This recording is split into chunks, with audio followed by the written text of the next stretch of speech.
10 menos 20 de la noche, vamos a hablar ahora de política, pero no de política de campaña, que ya nos tiene un pelín cansados con ese gobierno que no se forma.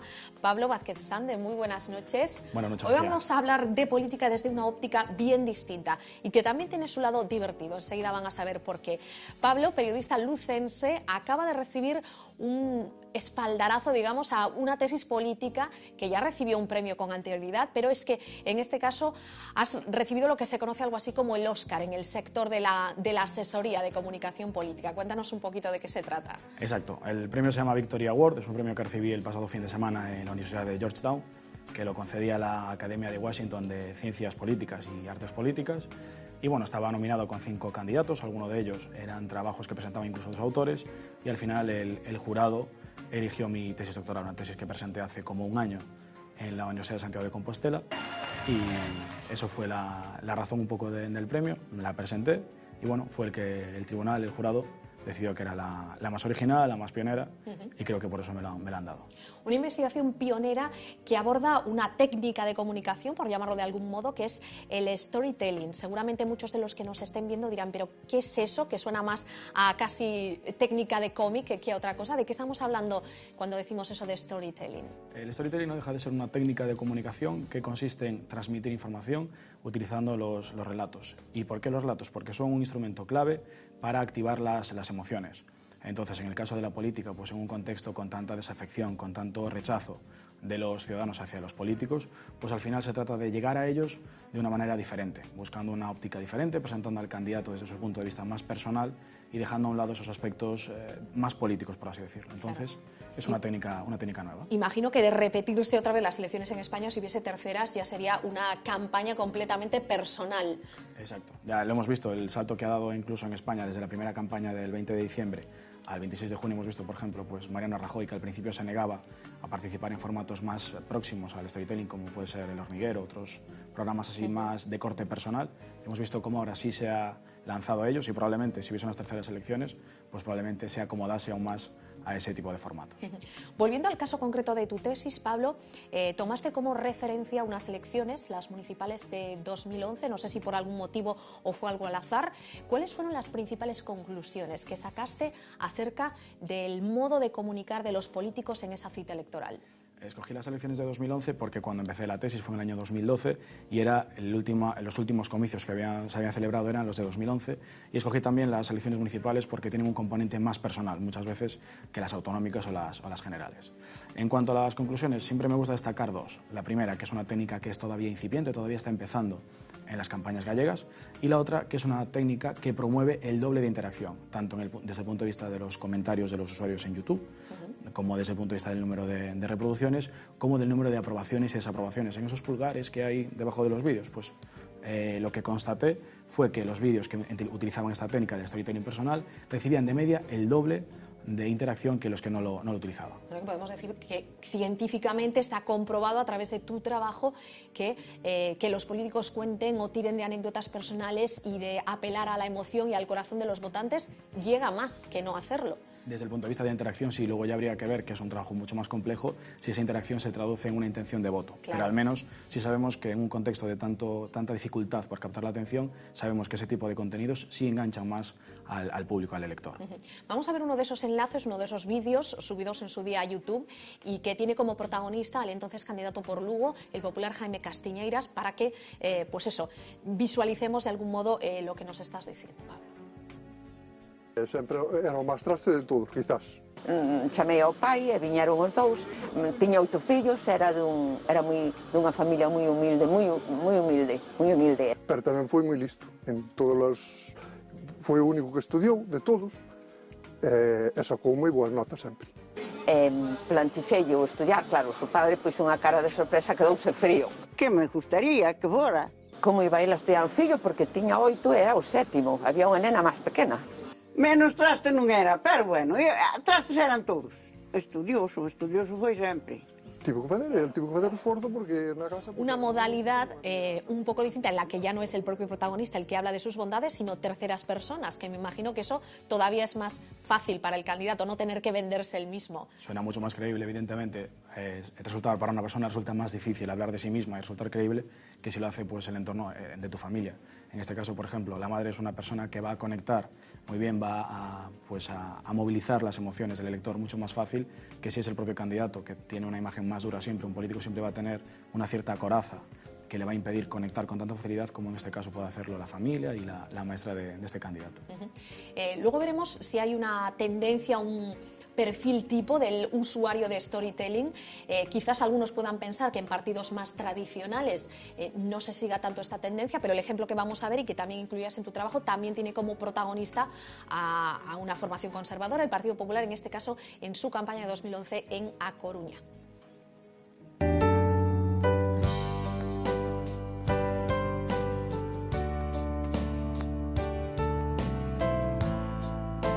En los años 80, Carlos Negreira, un joven licenciado en Derecho, ingresa en el Cuerpo de Letrados de la Xunta de Galicia y llega a ser letrado jefe.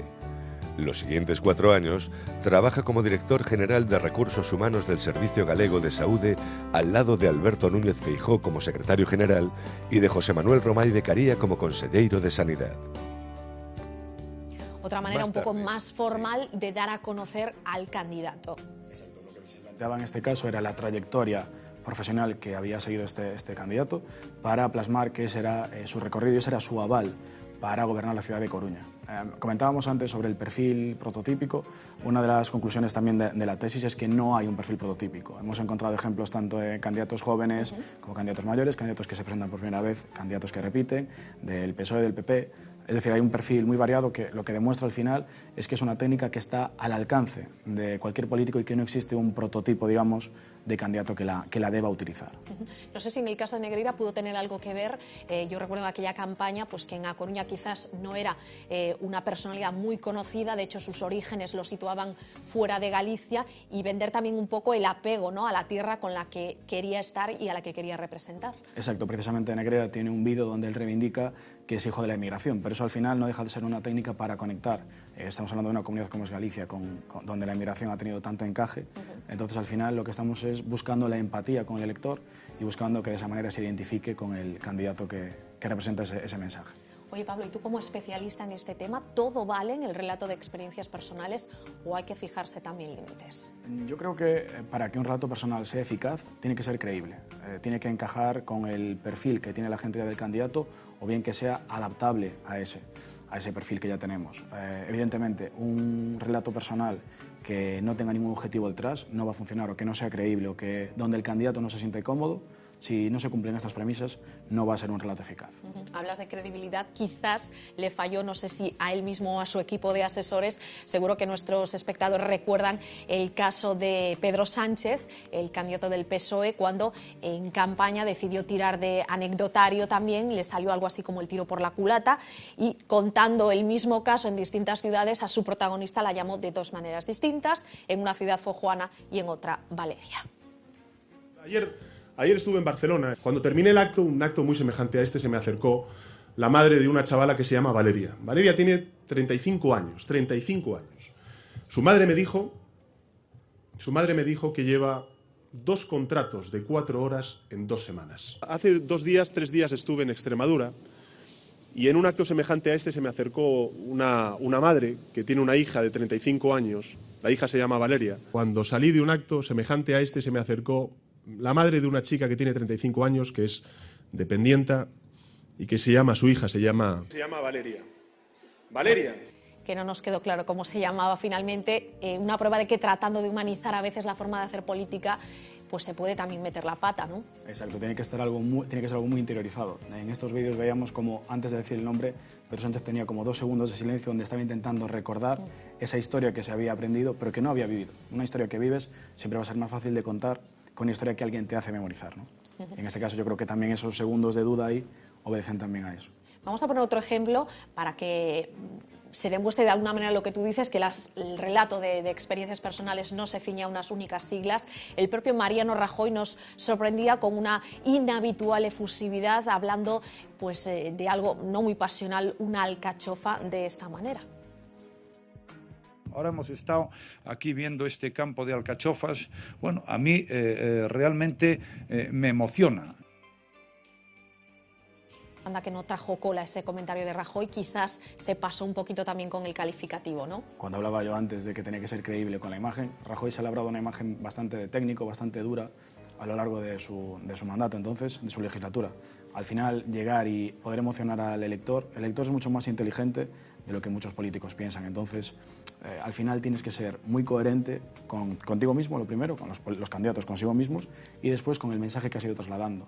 Escuchar a Rajoy hablar de que una alcachofa le emociona, pues no resulta muy creíble por el perfil que se ha ido trabajando el propio Mariano Rajoy.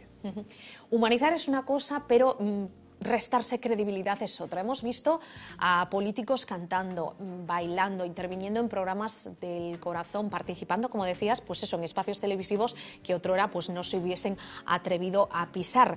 ¿Se pasan de frenada con este tipo de acciones? Yo creo que el problema está en viene cuando esas intervenciones en los medios no tienen consistencia, no tienen un objetivo detrás. Por ejemplo, uno de los primeros hitos de esta situación fue cuando Pedro Sánchez intervino en un programa de tarde de Telecinco para expresar su rechazo al famoso Toro de la Vega. Igual que en ese contexto sí se apreciaba como sí tenía un cierto trasfondo, una cierta intencionalidad, hay otros episodios donde no se ve eso. Por ejemplo, a nosotros como electores, ¿qué nos quiere decir un candidato que va a García Calleja? Pues ha ido Albert Rivera, ha ido Pedro Sánchez, ha estado Soraya también. En esos formatos es fácil transmitir un mensaje, pero al final la gente con lo que se queda es con la hazaña que tú has hecho. Entonces yo creo que hay que saber muy bien cuál es el formato para encajar el mensaje. En un programa donde te presentan como un héroe y donde la gente lo que va a recordar es lo que has hecho y no lo que has dicho, pues a lo mejor tampoco es el mejor foro para presentar esos mensajes, ¿no? Claro, que no destaque una cosa más que la otra, sino lograr el equilibrio, que a veces es lo complicado. Pues hablando de aspectos serios que estamos acostumbrados a ver en los políticos, cuando muestran otra faceta y nos sorprenden, como fue el caso de Martiño Noriega, cantando.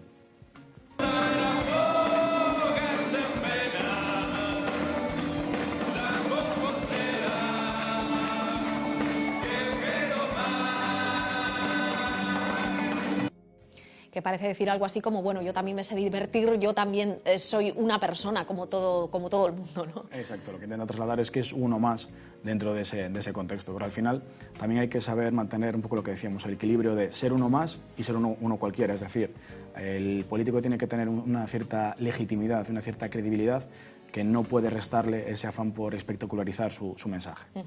Y déjame ya, terminando los ejemplos que hemos ido recopilando, recordar, porque es un momento que hemos disfrutado todos, a Miquel Iceta del PSC, en toda su esencia.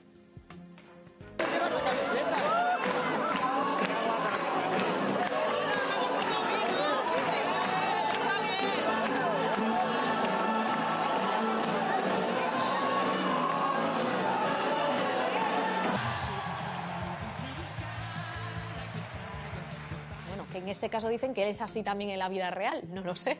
No, pero seguro que muchos espectadores de EV Televisión lo que recuerdan es al candidato del PSOE catalán, que ni sabrán cómo se llama, pero que recuerdan que es un tío que apareció bailando en unos vídeos, en unos mítines, y probablemente eso también haya tenido mucho que ver con su ascenso, precisamente en el grado de conocimiento que es fundamental para cualquier cita electoral, ¿no? O sea que eso también habrá llegado, al fin y al cabo, no a lo mejor con el objetivo final deseado, pero ha llegado de una manera o de otra, que también es uno de los fines que persiguen los políticos, calar entre sus posibles votantes. Pablo, esto del storytelling es una tendencia incipiente en el caso de la política española, pero lleva haciéndose muchísimo tiempo al otro lado del charco.